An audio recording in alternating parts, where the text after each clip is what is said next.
నమస్తే అండి, మీరు ఎలా ఉన్నారు? మేమైతే సూపర్ గా ఉన్నాం. మీరు కనుక మా ఛానల్ ని ఫస్ట్ టైం చూస్తున్న వాళ్ళైతే ఛానల్ లోపలికి వెళ్ళి ఎక్స్ప్లోర్ చేయండి. చాలా ఫుడ్ రెసిపీస్, ట్రెడిషనల్ గా మనం ఊర్లో చేసుకునే అన్ని రెసిపీస్, అలాగే shopping vlogs and travel vlogs చాలా ఉన్నాయండి. ఖచ్చితంగా ఎక్స్ప్లోర్ చేసి మా ఛానల్ ని సబ్స్క్రైబ్ చేసుకుని సపోర్ట్ చేయండి. అలాగే గంట సింబల్ కొట్టడం మాత్రం మర్చిపోకండి. ఈ రోజు మనం ఎంతో టేస్టీగా ఉండే మినప్పప్పు తోటి సున్నుండలు ఎలా చేసుకోవాలో చూద్దాం. ముందుగా ఒక కడాయి పెట్టుకొని 1 కప్పు పొట్టు మినప్పప్పు వేసుకొని దీన్ని దోరగా వేపి పక్కన పెట్టుకుందాం.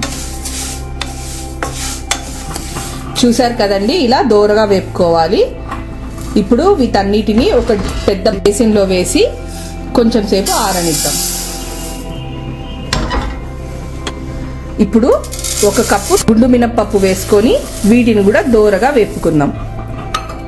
మనం సున్నుండలు అనేవి మొత్తం గుండు మినప్పప్పుతో చేసుకోవచ్చు, లేదంటే పొట్టు మినప్పప్పుతో కూడా చేసుకోవచ్చు అండి. కాకపోతే పొట్టు మినప్పప్పుతో చేస్తే పిల్లలకి మంచి బలం వస్తుందండి. కాకపోతే మరీ నల్లగా ఉంటే పిల్లలు తినరు కాబట్టి ఇలా గుండు మినప్పప్పు కూడా వేసుకొని చేసుకుంటున్నాం. లేదంటే మనం మొత్తం గుండు మినప్పప్పుతో కూడా చేసుకోవచ్చు. ఏదైనా కానీ టేస్ట్ అయితే సూపర్గా ఉంటుంది. కానీ ఇలాగ అనుకోండి, మనకి ఎనర్జీకి ఎనర్జీ వస్తుంది అండ్ చూడడానికి కూడా పిల్లలకి మంచి కలర్ఫుల్గా ఉంటుంది కాబట్టి ఇష్టంగా తింటారు. ఇవన్నీ కొంచెం మీడియం ఫ్లేమ్లోనే పెట్టుకొని అదే పనిగా కలుపుతూ ఉండాలండి, లేదంటే మాడిపోతాయి కదా, మళ్ళీ కలర్ పాడైపోతుంది. అందుకని మీడియం ఫ్లేమ్లో పెట్టుకొని కలుపుకుంటూనే దోరగా వేపుకోవాలి. చూసారు కదండి, గుండు మినప్పప్పు కూడా బాగా దోరగా వేగిపోయింది. ఈ కలర్ వస్తే సరిపోతుందండి. మనం బాగా వేగాయని స్మెల్ చూసి కూడా చెప్పచ్చండి.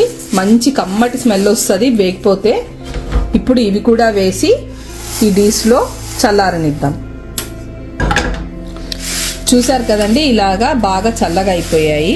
ఇప్పుడు వీటిని కొంచెం కొంచెంగా మిక్సీలో వేసుకొని, మరీ మెత్తగా చేసామనుకోండి నోటికి అతుక్కుపోతాయి. కాబట్టి మరీ బరుగ్గా చేసినా కానీ బాగోవు టేస్ట్. కొంచెం మీడియంగా పౌడర్ చేసుకొని వద్దాం. చూసారు కదండి, ఇలాగా పౌడర్ చేసుకొని ఇదంతా ఒక బేసిన్లో వేసి పక్కకు పెడదాము.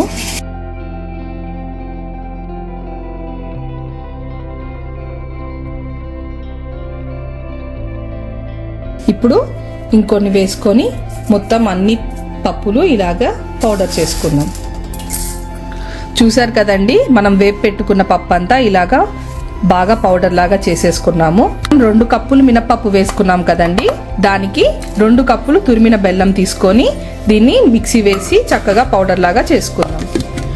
కొంచెం బెల్లం అలాగే మనం కొంచెం మినప్పప్పు పొడి 2 వేసుకొని ఇలాగా మిక్సీ చేసుకోవాలండి. ఇలా కనుక మనం పిండి బెల్లం 2 కలిపి మిక్సీ వేసుకున్నాం అనుకోండి బాగా మిక్స్ అయిపోతాయి. ఈ పిండి అంతా కొంచెం వేడి మీద ఉన్నప్పుడే మనం ఇలా కనుక కలిపేసుకున్నామంటే చక్కగా కలిసిపోతుందండి బెల్లం కూడా. అలాగే మంచి స్మెల్ కోసం కొంచెం ఇలాచీ పౌడర్ వేసుకుందామండి.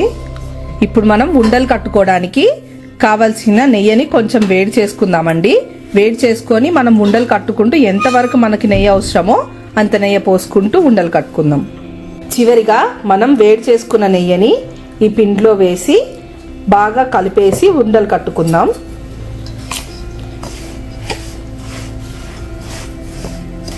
నెయ్యి వేడి చేసాం కదండి, కొంచెం వేడిగా ఉంటుంది కాబట్టి చేయి పెట్టలేము.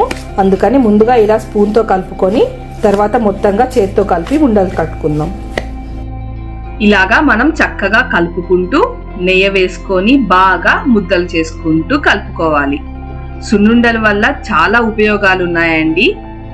ఆడవారు పిల్లలతో పాటు మగవారికి కూడా సున్నుండలు చాలా హెల్దీ అండి. పూర్వం పెళ్లిడికి వచ్చిన అబ్బాయిలకి ఖచ్చితంగా రోజుకొక సున్నుండ పెట్టేవారట. అలాగే అల్లం వచ్చిన అల్లుడికి కూడా సున్నుండలు ఖచ్చితంగా చేసి పెడతారు. అంతేకాకుండా అప్పుడే మెచ్యూర్ అయిన అమ్మాయిలకి కూడా చాలా మంచిదండి హెల్త్ కి. ఇది బోన్ స్ట్రాంగ్ అవ్వడానికి చాలా యూజ్ అవుతుంది. అలాగే మనం బెల్లం కూడా వేస్ట్ చేసాం కాబట్టి బ్లడ్ కూడా ప్యూరిఫై అవ్వడానికి చాలా హెల్ప్ అవుతుంది. ఇంకా చిన్నపిల్లలకైతే చెప్పనవసరం లేదండి, రోజుకొక సున్నుండ ఇస్తే చాలా ఫిట్ గా ఉంటారు. స్నాక్స్ బాక్స్ లో పెట్టినా కానీ చాలా ఇష్టంగా తినేస్తారు పిల్లలు.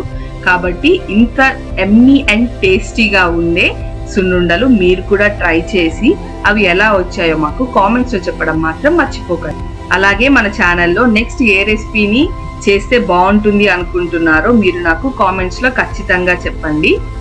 మీరు కనుక ఫస్ట్ టైం చూస్తున్న వాళ్ళైతే ఖచ్చితంగా సబ్స్క్రైబ్ చేసుకోండి. ఆల్రెడీ సబ్స్క్రైబ్ చేసుకున్న వాళ్ళైతే ప్లీజ్ డూ లైక్, షేర్.